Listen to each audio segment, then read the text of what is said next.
হঠাৎ করে একদিন রাতে আমাকে একজন ফোন করে বলতেছে যে তারেক রহমান স্যার আপনার ভিডিওটা দেখেছে এবং আপনার সাথে কন্ট্যাক্ট করে সে কথা বলে এবং আপনার রোগীর দেখতে চায়।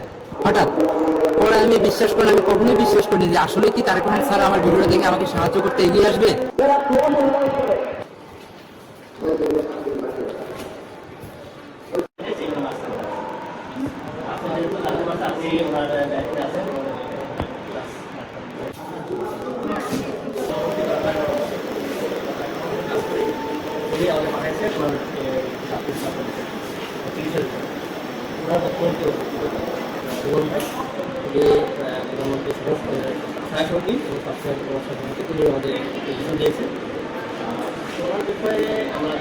যাচ্ছি মোটামুটি দেওয়াল দিয়ে যাচ্ছি বিষয়গুলো আর যদি কেউ দেয় মোটামুটি হয়ে যাবে।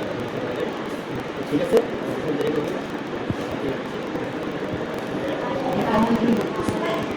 আমার স্ত্রী গত 5 মাস যাবৎ সে নাভি থেকে 2 পাই অবশ, প্রস্তাব পায়খানা বন্ধ, হাঁটতে পারে না, চলতে পারে না।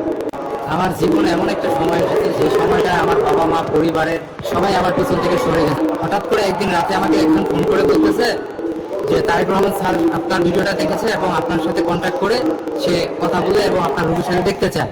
হঠাৎ পরে আমি বিশ্বাস করি, আমি কখনোই বিশ্বাস করিনি যে আসলে কি তারেক রহমান স্যার আমার ভিডিওটা দেখে আমাকে সাহায্য করতে এগিয়ে আসবে।